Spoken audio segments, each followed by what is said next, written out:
What is up, guys? Misha here from Beyond the Huddle, and welcome to another video.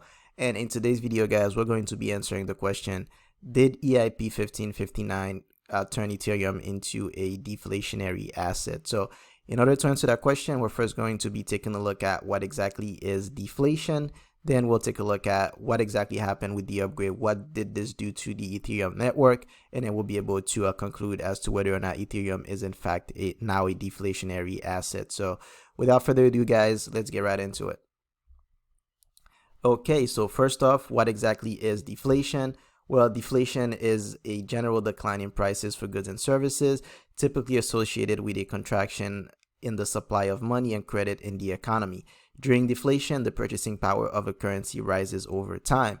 So based on this definition here, guys, we can see that in order for us to consider Ethereum a deflationary asset, we're going to need to see a contraction in the supply of money. So the circulating supply of ethers is going to have to decrease in order for us to call Ethereum a deflationary asset, which would then create a rise in the purchasing power of Ethereum, or if you want to say the value of ethers. So in order for us to be able to identify if that's the case, we're going to be taking a look at what exactly did this upgrade do to the network.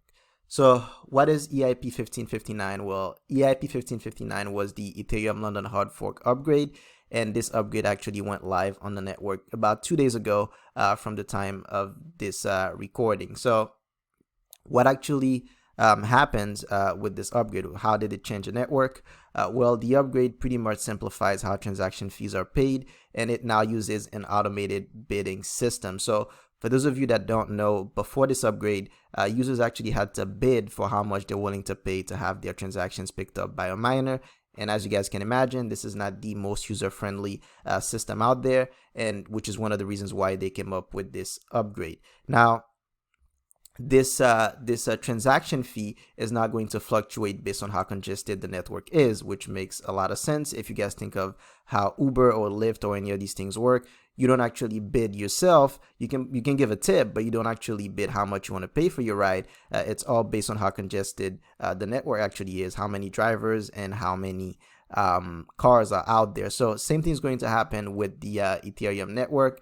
And now there's also a second change that's going to happen to the network.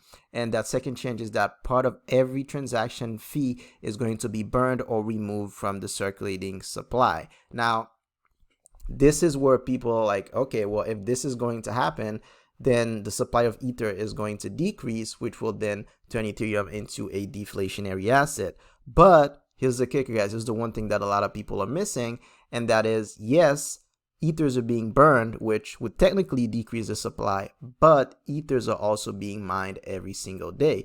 So let's go ahead and take a look at how many ethers are actually being mined versus how many ethers are actually being burned, because in order for Ethereum to be deflationary, we're going to need to be burning more ethers than we're mining. So let's go ahead and take a look as to whether or not that's the case. So first off, how many ethers are actually being mined per block? We have 2 ethers being mined per block, which actually gives us about approximately 12,700 ethers per day. So we're going to have to be burning more than 2 ethers per block, or more than approximately 12,700 ethers per day, in order for us to be able to consider Ethereum as a deflationary asset. Now, there is the block 12,965,263, and in that block, 2.078 ethers were burned. Now, this block is not considered to be the first deflationary block in history. And because of this block, a lot of people are jumping to the conclusion that, yes, Ethereum is in fact deflationary. Look, we burned more ethers in that block than we mine, so it should be deflationary. Yes, that specific block is deflationary, and we're going to be taking a look as to why exactly this actual block ended up burning more ethers than were mined. Well, this high burn rate, it was caused by the backlog of transactions. So what's actually happening right now is that the Ethereum network is not processing all the transactions that are in the current backlog. And this is because the network was not so efficient before the upgrade, and with this new upgrade you have a more efficient system. Now you're able to process a lot more transactions, so all these backlog transactions are being processed, and what's this is actually doing to the network is that this is actually increasing the base fee, right? Because when you have more transaction, the network is more congested, then the base fee is going to increase, and that base fee is what's actually being burned. So if you guys remember, we said that the fee would fluctuate based on how congested the network is. So if there's a lot of transactions, then the fee is going to increase, then you're going to be burning more coins. Now, is this something that is sustainable? Is this something that's going to continue? And the answer is no, because once those backlog transactions get processed, then what's going to happen is the demand is going to decrease and the fee is going to drop. So then you're not going to be burning as many coins as you were during that specific block. So that pretty much tells us that this block that was deflationary does not mean that the Ethereum network itself is now deflationary. What it actually does mean is that we're reducing the inflation rate. And in this specific block, the inflation rate was reduced by about 36%. So what I mean by we're reducing the inflation rate is that we already know that the miners are getting awarded to Ethereums per block mined, which then creates inflation because you have more coins added to the supply. So the supply is increasing, that creates inflation.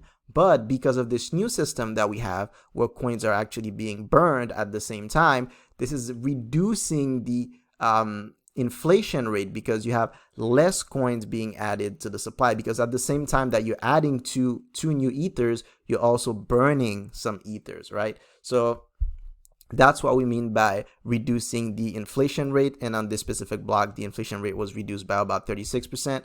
Now, is this going to continue at this specific rate? Very unlikely, because this may very well change significantly over time as the network goes quiet, unless ethers get burned, right? Because we have a more efficient process, more efficient transaction process. Therefore, you're not going to have as many transactions in backlog like we had on this specific block, which means that you're going to be burning a lot less coins. So that is the answer, guys. Ethereum is not a deflationary asset, at least not at the moment. I don't know if there's any other type of upgrade that they could do to the system to make it a deflationary asset, but at the moment that is not the case. It is not a deflationary asset. So that is the answer to our major question, guys. So if you got value from this video, make sure to give it a thumbs up. Make sure to subscribe to the channel. Click the notification bell so you know exactly when we drop new videos. As you guys already know, we actually drop 3 videos every single week. You first have on Mondays and Tuesdays, you have the Bitcoin weekly forecast. And then on Tuesdays, you have the altcoin weekly forecast. And then later on in the week, we always drop some type of educational content for you guys. So if you want to see that stuff, if you want to get notified when we drop these videos, make sure to subscribe and click the notification bell. Also, follow us on social media, Instagram, Twitter, and Telegram, if you guys want to keep up to date with what it is that we're thinking about the market. And also, if you are interested in learning exactly how we view the market and how we decide to invest our money in this market using our smart money analysis, make sure to check out our Intro to Smart Money Analysis course, which is totally free. So you actually have nothing to lose. And link to all of this stuff is going to be down below in the description, guys. And with that being said, I hope you guys have an amazing rest of your day, and I will see you guys in the next video. Peace.